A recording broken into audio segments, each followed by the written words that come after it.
안녕하세요. 동물을 위한 행동 TV입니다. 오늘은 농림축산식품부에서 발표한 동물복지 5개년 계획의 내용에 대해서 좀 설명해 드릴까 합니다.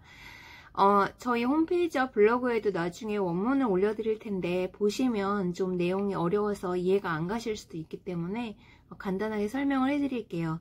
첫 번째는 교육 강화인데요. 그 생산 판매업자들을 통한 동물 구매 시 사전 교육을 의무화한다. 그러니까 동물을 구매할 때 교육하는 거를 의무화시키겠다는 거죠. 여기 2라고 써져 있는데 이거는 2022년까지 이걸 하겠다는 거고, 그 다음 초중고 교육과정에 동물복지 교육을 포함해서 관계기관과 협의를 추진하겠다. 이 내용은 그러니까 이제 초중고등학교 학생들에게 관련 교육을 시키는 거를 이제 교육청과 협의해서 진행하겠다, 이런 뜻이죠. 그 다음에 맹견 소유자에게 보험을 가입하도록, 그러니까 모든 맹견 소유자들은 보험 가입을 의무화하도록 하는 거고요. 그 다음에 생산 판매 수입업자들 동물 등록을 의무화하도록 하는 거, 그 다음에 수입도 제한하도록 하고, 그 다음에 공격적인 개들이 있어요. 이런 것들의 공격성을 평가해서 행동 교정이나 안락사 명령 등 안전관리 의무를 부과하겠다. 그러니까 지금처럼 단순히 그냥 뭐 개 관련 사고가 나면 민간에서 이제 알아서 이제 처리하거나 이렇게 되잖아요. 근데 그게 아니라 과학적으로 기질을 평가하는 기준을 만들겠다는 거죠. 실제로 독일에서는 이런 방식으로 하고 있기 때문에, 그래서 이제 행동 교정을 할 수 있느냐, 그렇지 않고 교정 가능성이 없느냐를 이렇게 기준을 가려서 이제 하겠다라는 뜻입니다. 그 다음에 동물학대 같은 경우에 현행법은 2년 이하의 징역이고 2천만 원 이하의 벌금인데요. 이것이 3년 3천만 원으로 강화돼요. 이건 2021년부터 되고, 그 다음에 동물 유기 처벌도 강화됩니다. 이제까지는 과태료였는데 이제 벌금이 돼요. 그러니까 동물 유기도 이제 경찰서에서 수사해서 벌금을 부과하도록 하는 거죠. 300만 원 이하 정도가 돼요. 이거는 좀 할 얘기가 있어요. 사실 과태료라는 법률이 있음에도 불구하고 사실 유기를 잘 잡아내지는 못해요. 사실 사람들이 굉장히 교묘한 데다 버리거든요. 그래서 범인을 찾기가 굉장히 힘들긴 한데, 사실은 범인을 잡아내겠다는 의지가 좀 필요해요. 이거는 일반 시민들도 그렇고 각 지자체에서도 좀 의지를 발휘할 필요가 있어요. 요즘에는 그냥 버리면 그냥 버리나 보다, 그래서 그 동물들을 그냥 보호소에 보내는 쪽으로만 좀 관심을 기울이고 버리는 건 어쩔 수 없다, 이런 표현을 이렇게 생각하시는 경향이 좀 강한 것 같아요. 한 유명인이 자신의 SNS에다가 제발 버리지 마세요라는 표현을 쓰더라고요. 그런데 제발 버리지 말라고 그렇게 부탁할 내용은 아니에요. 동물을 유기하는 건 범죄입니다. 범죄자는 잡는 거예요. 그래서 앞으로 시민들이 해야 될 역할들이 좀 있어요. 분명히 유기한 것이 분명하다라고 판명이 되는 상황이 있으면 되도록이면 그 범인을 잡아낼 수 있는 증거들을 좀 많이 수집해 주시기를 바래요. 경찰이 동물 유기범을 다 찾으러 돌아다니긴 굉장히 힘들 거예요. 그러니까 이거는 시민들의 몫이거든요. 어쩔 수 없이 버릴 수밖에 없었다는 생각을 자꾸 하고, 그래서 이런 사람들이 처벌이 안 되다 보면 이런 일들은 아무리 법을 강화해도 소용이 없는 거죠. 제가 한 예를 들어드리면, 어떤 지자체에서 그 주민이 이제 보고 신고를 하셨어요. 사진도 이제 확보를 했는데 뭐냐면 그 사람이 누군지도 알아요. 이사를 가면서 놓고 간 거예요. 그러니까 이 강아지는 그 이불 같은 거 이렇게 버리는 곳 있잖아요. 보관함 이런 데 옆에서 며칠 동안 이렇게 살았던 거예요. 그런데 그 강아지의 주인이 누군지 알았던 분이 제보를 주셔서 누군지를 이미 알고 있기 때문에 저희가 이제 그 지자체에다 신고를 했어요. 신고를 하니까 그 사람이 살던 주소도 알고, 그래서 그 주인을 찾아낸 거죠. 그러니까 시청에서 전화를 하니까 그 주인이 사실은 자기가 버리려고 했던 게 아니라 그 강아지를 자기가 잡을 수 없었기 때문에 잠시 두고 갔다라고 이야기를 해요. 그러면서 저에게 다시 이런 상황에서 과태료 처분을 내리는 거는 좀 그렇다. 되도록이면 좀 그 사람이 다시 그 개를 데려간다고 했으니 그냥 유야무야 이렇게 보내고 싶었던 것 같아요. 근데 저 굉장히 좀 황당했거든요. 왜냐하면 제가 어떻게 설명했냐면 그 사람이 개를 찾아서 다시 데려가겠다라고 이야기한 거는 그 사람 스스로 한 게 아니죠. 제가 신고했기 때문에 한 거예요. 만약에 누군가 신고하지 않았으면 그냥 두고 갔을 수도 있었죠. 만약에 그 사람이 그 개를 잠시 두고 가는 것이었다라고 한다면 충분히 다른 방식을 취할 수도 있었어요. 그러니까 그 문에다가 뭘 붙여놓을 수도 있는 거고, 그리고 누군가에게 부탁하고 갈 수도 있는 거죠. 그런데 아무런 조치를 취하지 않고 그냥 갔기 때문에 그냥 유기하고 갔을 가능성도 굉장히 높아요. 그 사람 말을 믿을 수가 없는 거죠. 그래서 제가 굉장히 화를 냈는데 그분이 나중에 제 욕을 많이 하고 다니셨습니다. 용감하게 그런 거를 신고한 시민이 왜 욕을 먹어야 되죠? 이런 상황이 계속 만들어지는 거는 옳지 않다고 생각해요. 누군가가 법을 잘못 어겼으면 거기에 따른 처벌은 당연히 받아야 되는 거고, 그래봐야 300만원 과태료잖아요. 그것도 최고인 경우인데 그거 하나 못하겠다고 그렇게 하는 거는 저는 시민정신에 좀 어긋난다고 생각하고, 앞으로 이런 거는 굉장히 엄격하게 처벌하겠다라고 하는 의지가 필요합니다. 시민들과 그 다음에 경찰이 함께 협력해서 잡아내야 돼요. 그래서 선례를 많이 만들어야 됩니다. 그래야 동물을 유기하는 것이 범죄고 처벌받을 수 있다는 것이 시민들에게 알려질 수 있어요. 그 다음에 동물학대 유죄 판결 시에 소유권을 제한하는 거 이제 2021년부터 한다라고 하고요. 그 다음에 동물학대 규정을 한정적 방식에서 포괄적 방식으로 개선한다라고 했습니다. 이게 2022년이에요. 이건 어떤 의미냐 하면 학대가 발생을 하면 물리적인 상처 이런 것들이 명확하게 남아야 하지만 학대로 처벌받을 수 있었는데 그런 게 아니라 다양한 상황이 있을 수 있죠. 분명히 학대를 당했는데 상처가 아물 수도 있고 많은 증인이 있을 수도 있고 이런 것들을 포괄적으로 좀 해석을 하겠다 이런 뜻입니다. 이게 2022년부터 되는 거고요. 그 다음에 영업자가 등록 대상 동물들을 판매 시, 그러니까 개죠. 소유자의 명의로 동물 등록을 신청한 후에 판매하도록 의무화하겠다. 그러니까 펫샵에서 강아지를 팔 때 그 사람이 동물 등록을 신청하고 판매한 이후에만 팔 수 있어요. 그래서 좀 더 이제 등록률을 높이겠다는 거죠. 등록률을 높이게 되고 그렇게 되면 유기나 이런 것들을 많이 방지할 수 있어요. 사실은 마이크로칩에 대한 부정적인 시각이 많이 있어서 많은 사람들이 꺼리시는 경우들이 있는데 사실 그 독일이나 영국이나 미국에서 나온 칩들은 굉장히 안전하기 때문에 요즘에는 그런 칩들을 많이 쓰거든요. 그래서 칩을 되도록이면 삽입하도록 하는 것이 좋습니다. 칩을 삽입했을 때 뭐 질병에 걸린다 이런 소문들이 있는데 굉장히 극소수이고요. 그런 식으로 생각하면 동물원에 있는 동물들 다 칩 받거든요. 그래 이렇게 하지 않으면은 그냥 인식표는 금방 떨어질 수 있고 훼손될 수 있기 때문에 잃어버리거나 유기됐을 때 칩이 있으면 금방 찾을 수 있어요. 그래서 이런 거는 좀 앞으로 이제 활성화시킬 필요가 있다고 생각이 듭니다. 그 다음에 등록 대상 동물을 단계적으로 모든 개로 확대하겠다. 그러니까 지금은 반려의 목적으로 기르는 개에 한해서만 등록 대상이 되고 있는데 누군가가 개를 반려의 목적이 아닌 뭐 경비견으로 쓴다거나 사냥개로 쓴다거나 다양한 목적으로 쓸 수도 있잖아요. 이런 개들도 결국에 유기를 되거나 학대당할 수도 있고 다양한 방식으로 팔려나갈 수도 있기 때문에 모든 개로 확대하는 것이 좋죠.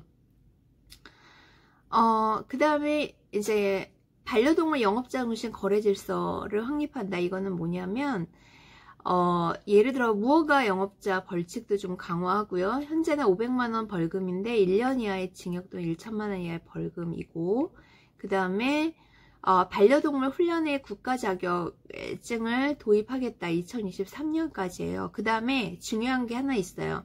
반려동물 생산 판매 단계 이력 관리 시스템 운영이에요. 이거 2024년까지. 이력 관리 시스템이라는 건 뭐냐면 우리가 인터넷상으로 동물을 지금 막 구입을 할 수가 있잖아요. 그러면 그 동물이 어디서 왔는지를 몰라요. 어떤 번식장에서 왔는지를 모르거든요. 그러니까 번식장과 그 다음에 샵 이런 중간 매매상, 그 다음에 소비자로 이어지는 데까지 이력 관리가 추적이 되면 동물의 건강이나 질병이나 유전적 질병 이런 것들을 추적할 수 있어요. 사실 이게 불가능한 건 아니에요. 왜냐하면 소에서는 이미 하고 있기 때문에 그런 방식들을 도입하면 가능하다고 보여집니다. 그런데 이제 이런 시스템을 도입하는 데는 어느 정도 시간이 걸리기 때문에 아마 2024년까지 이렇게 잡아놓은 것 같아요. 자, 그 다음에 동물보호시설인데요. 지자체 동물보호센터의 실태조사를 정부가 이제 한다고 합니다. 그래서 준수사항을 강화하고 그 다음에 사설보호소들 신고제를 도입한다고 합니다. 사실 지금 사설보호소가 어느 정도 있는지 전혀 파악이 되고 있지 않기 때문에 이런 사설보호소 일단 신고를 받아서 전체적으로 파악할 필요가 있죠. 그리고 이제 의무적으로 개체 관리하는 거, 그 다음에 안락사나 분뇨 처리 등 이런 것도 어느 정도 이제 잘 서류를 갖춰놓고 시스템을 갖추도록 이런 의무를 부과한다고 합니다. 자, 그 다음에 동물학대 우려가 있다고 판단되는 경우 지자체가 해당 동물을 격리할 수 있도록 하고, 불가피한 사유가 있는 경우 소유자가 반려동물을 지자체에 인도하는 반려동물 인수제 법적 근거를 마련하겠다 이렇게 되어 있습니다. 사실 학대 우려가 있는 상황이 굉장히 많죠. 그런데 이미 죽은 이후에 학대를 당해서 죽은 이후는 사실 사후 약방이잖아요. 사전에 위험성이 있는 동물의 경우에는 지자체가 격리시킬 수 있도록 하는 제도가 필요하죠. 그 다음에 인수제도인데요. 인수제도는 이전부터 실시를 많이 하려고 했는데 많은 반대에 부딪혀 왔어요. 왜냐하면 이러다가 사람들이 반려동물들을 막 버리는 거 아닌가 이런 우려들이 많이 있어요. 그런데 만약에 보호소에서 안 받아주면 이 사람들이 길거리나 이상한 데다 다 갖다 버리기 때문에 이렇게 되면 그 동물들을 다시 또 구조하고 하는데 또 다른 돈과 인력이 들어갈 수밖에 없잖아요. 그러니까 사실 일본이나 대만에서도 인수제도를 하고 있어요. 유럽도 당연히 하고 있고요. 왜냐하면 어쩔 수 없는 경우들이 살다 보면 생길 수 있거든요. 그런 경우에 유기를 하거나 학대를 하거나 이렇게 하지 말고 보호소로 데리고 오고, 그 다음에 이런 사람들은 보호소에 데려다 주고 그 다음에 거기에 따른 비용을 이제 청구를 할 수 있는 거죠. 이렇게 돼야 최소한으로 학대나 유기를 막을 수 있다는 취지에서 많이 쓰고 있어요. 그래서 실제로 유기동물 발생 숫자를 보면 일본이 굉장히 높게 나오거든요. 근데 그게 일본이 높게 나오는 이유는 일본에서 인수제도를 하고 있기 때문이라고 볼 수 있습니다. 그 다음에 농장동물인데요. 농장동물이 살고 임신돈, 엄마 돼지들이 사는 스톨이라고 하는 곳이 있어요. 나중에 스톨에 대해서 다시 자세히 설명을 드리겠는데, 사육 기간이 사실 이제까지는 기준이 없는데 이거를 6주 정도로 하고 너무 오랫동안 가두지 않도록 하는 거죠. 그 다음에 산란개들, 알을 낳는 닭들 같은 경우에 강제 털갈이라는 걸 시키는데 이것도 나중에 설명을 드리겠습니다. 알을 계속 낳게 하기 위해서 강제로 굶겨요. 이런 것들 제한하고, 그 다음에 축산업 허가 등록 농가 준수사항을 매년 점검한다라고 되어 있어요. 현행은 2년에 한 번인데 매년 점검한다고 합니다. 제가 예전에 아프리카 돼지 열병 설명을 드리면서 축산업 허가제를 조금 전환시킬 필요가 있다 이렇게 말씀을 드렸어요. 우리나라는 농가에서부터 방역이나 위생 잘 지키지 않아서 전염병이 발생하고 퍼지는 그런 상황이 굉장히 많이 있거든요. 그래서 축산업 허가 받은 농가들도 매년 가서 준수사항을 지키고 있는지를 지켜볼 필요가 있어요. 일본 같은 경우는 굉장히 활성화되고 있죠. 그 다음에 산란개 배터리 케이지, 이 산란개 닭들이 굉장히 좁은 곳에 갇혀 살고 있는데 이런 것들 사육 방식을 전환하는 로드맵을 마련하겠다. 2021년에 마련하겠다고 합니다. 유럽 같은 경우에는 이게 없어지고 있고, 그 다음에 미국도 주별로 조금씩 없어지고 있는 추세예요. 자, 그 다음에 도축과 운송 단계를 조사하고 동물복지 기준을 구체화한다라고 되어 있습니다. 우리나라 이런 기준 하나도 없어요. 그래서 이거 만든다는 거고요. 그 다음에 축제 이용 동물에 대한 동물보호 복지 가이드라인을 마련한다. 2021년입니다. 나중에 산천어나 이런 축제에 이용되는 동물들에 관련해서 또 설명을 드리겠는데, 사실 전혀 없어요. 기준이 전혀 없어요. 그래서 각 지자체에서 동물을 이용한 축제들을 많이 하고 있죠. 이런 가이드가 어느 정도는 필요해요. 그 다음에 마사오에서 말복지위원회를 지금 운영을 하고 있는데 동물보호단체들이 참여할 수 있게 되었습니다. 자, 동물실험 같은 경우에는요, 동물실험윤리위원회 위원수 제한이 폐지됩니다. 여태까지는 15명이었는데 굉장히 실험이 많은 기관들이 있어요. 이런 기관은 굉장히 힘들죠. 그래서 이런 일종의 이제 이것도 과잉규제이기 때문에 제한을 폐지하고, 그 다음에 실험이 계획서에 쓴 대로 제대로 진행되고 있는지를 사후 점검 기능을 강화하겠다라고 되어 있습니다. 사실 계획서는 잘 썼는데 나중에 그 결과가 제대로 됐는지, 중간에 어떤 요소가 있었는지, 뭐가 변경이 됐는지, 이런 게 잘 지켜지는지, 이런 것들을 관리 감독할 필요가 있죠. 그 다음에 이제 예전에 사육동물 실험이 굉장히 문제가 됐었죠. 그래서 이것도 이제 요건, 그 다음에 처벌 기준도 강화가 됩니다. 그래서 이제 사육동물의 복지 실태를 지금 조사를 한다고 해요.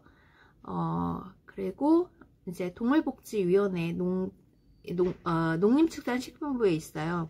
여기서 위원수도 10명에서 30명까지 이제 확대하고, 그 다음 광역시도에는 동물복지위원회를 설치하고 운영하는 것을 의무화하도록 하였습니다.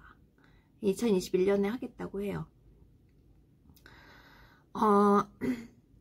동물보호시설이나 영업자 등을 조사, 점검, 현장 민원 대응 등을 지원하는 전문기관을 설립하거나 지정하겠다. 그러니까 지금처럼 각 지자체에는 공무원들이 다 나서기는 굉장히 힘들어요. 그래서 이제 이런 것들을 지정해서 하는 단체를 만들거나 지정하겠다는 뜻이죠. 사실 이런 정도의 내용으로 이제 제가 간략하게 설명을 드렸는데, 제가 꼭 드리고 싶은 말씀은요, 이거 농림축산식품부에서 다 못해요. 이거 여기 아마 공무원 시스템 내에서는 2년에 한 번씩 또 누군가는 또 바뀔 거고, 사실 굉장히 전문적인 영역들이 있기 때문에 이걸 도와줄 사람들이 많이 필요해요.